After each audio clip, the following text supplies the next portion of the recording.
C'est cruel, c'est vrai, mais c'est ça qui fait la beauté du football. Bonsoir à tous, j'espère que vous allez bien.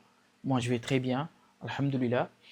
On vient tout juste de finir de regarder le match de Marseille contre le Sporting. C'était un bon match et Marseille a très bien joué, surtout les premières minutes.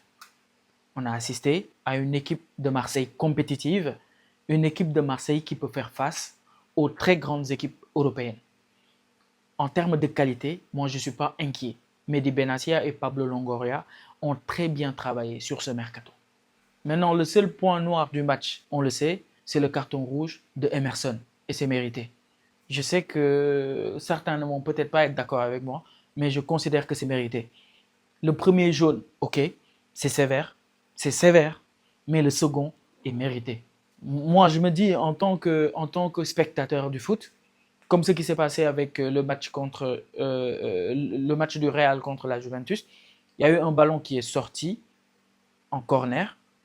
Maintenant, l'arbitre voulait donner un 6 mètres. Le joueur de Juventus s'est désigné lui-même en disant que c'est lui qui l'a touché pour donner un corner au Real Madrid. C'est honnête. Moi, je me dis que si Emerson avait fait ça en disant que personne ne m'avait touché, sûrement, on n'allait pas checker la VAR et dire que voilà, c'est un carton rouge pour simulation. Marseille a très bien débuté le match. Et il y a eu une connexion entre Aubameyang, Paychao et Greenwood qui m'a vraiment plu. Le milieu de terrain, Vermeeren et Hochberg.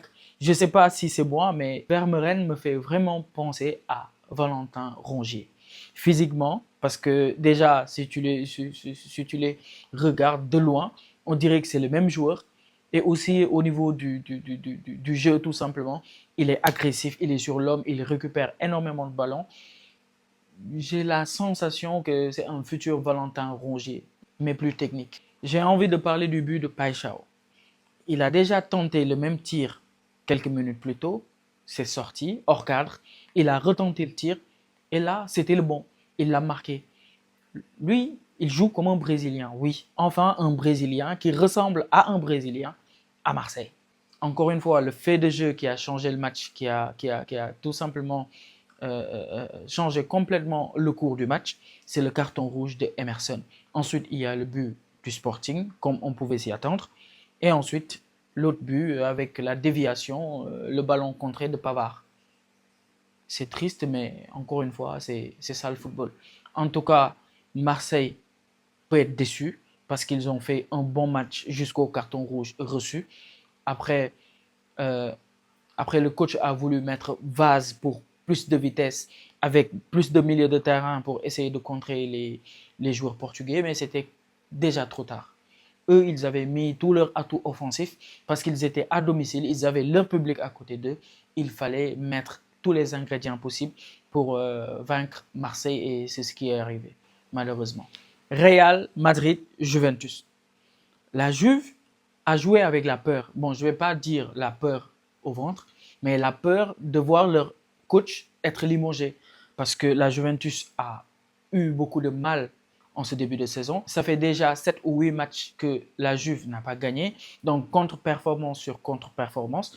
Donc, les joueurs, par crainte d'instabilité avec le potentiel limogeage de leur coach, se sont dit bah, on va tout faire pour ne pas perdre ce match-là. Et moi, je me dis que si le Real avait tapé vraiment la Juventus avec 3 ou 4 buts d'écart, ce serait clairement la fin pour Igor Tudor. Mais ils se sont bien battus, défensivement, ils ont tenu. Ils ont quand même eu des moments de confiance et des moments où ils pouvaient même marquer face à Thibaut Courtois. Pour en revenir au Real Madrid. Les gars, je vais être très honnête avec vous. Voilà le classement actuel. Le Real Madrid a 3 matchs joués et 3 victoires, donc 9 points sur 9 possibles. Rien à dire. Sur le plan comptable, il n'y a absolument rien à dire. Même sur les buts marqués, nous sommes à plus 7. Donc, point de vue comptable, tout va bien. Mais le seul souci, je tiens à le dire, c'est le jeu. Regardez, s'il vous plaît, les équipes qui sont au-dessus du Real Madrid. À part l'Inter, je pense que toutes les équipes, s'ils font face au Real Madrid, ils peuvent facilement battre le Real Madrid. Facilement. Pourquoi? Parce qu'ils ont un meilleur milieu de terrain. Un meilleur milieu de terrain. Parce qu'ils ont un milieu de terrain beaucoup plus équilibré que le nôtre. On va être très honnête. Moi, je me dis que la meilleure période du Real Madrid, footballistiquement parlant, sur la beauté du foot, bien sûr, c'était la période Ancelotti avec Vinicius et Rodrigo en faux neuf. Pour moi, c'était la meilleure période parce que nous avions 4 milieux de terrain, un milieu à 4, un milieu en losange qui jouait très bien avec Kroos, Modric, Tchouaméni et Bellingham. Là, on a perdu Modric, on a perdu Kroos, fallait les remplacer. On a eu Kylian Mbappé comme joueur, comme renfort. Donc pourquoi pas mettre Kylian Mbappé et Vinicius ensemble et mettre un autre milieu de terrain. Je ne sais pas s'il faut recruter en janvier ou bien recycler un Ceballos ou un Camavinga, les mettre au niveau pour qu'ils puissent affronter les grandes équipes. Parce qu'aujourd'hui, si on fait face au Paris Saint-Germain ou au Barça qui ont Vitinha et Pedri de l'autre côté, côté Barcelone, ça va être très compliqué pour notre milieu de terrain de les contenir. Mais si on avait un milieu à 4, au moins on peut tout simplement combler notre déficit de technique au niveau milieu de terrain avec un milieu de terrain plus dense parce qu'on aura un nombre plus important au milieu de terrain. Xabi Alonso, je ne suis pas d'accord avec ce qu'il fait, je ne suis pas d'accord avec sa formation. Déjà, moi, je me dis que ce sont des changements programmés. Je savais que Mastantuono allait rentrer et que c'était Brahim qui allait sortir. Xabi Alonso, on le connaît. On le connaît. Même en dormant, même quand je dors, vous me réveillez, vous me dites Xabi Alonso va faire tel changement, je vais vous dire il va sortir tel joueur et il va mettre tel joueur. Je le connais. Je le connais. Il ne veut pas changer. Là, nous sommes en train de gagner. Ça me rappelle un peu la Coupe du Monde des clubs où on a fait face au Paris Saint-Germain qui avait un absent, je pense, Pacho. Mais pourtant, le Paris Saint-Germain a tapé le Real Madrid 4-0 avec un meilleur milieu de terrain, avec un milieu de terrain qui a fait face techniquement au Real Madrid et qui a remporté le duel. Et ça a été très, très, très compliqué pour les joueurs du Real Madrid. Sinon, à part ça, Eder Militao, j'ai beaucoup aimé son match. J'ai beaucoup aimé son match. Quand il est comme ça, je l'adore.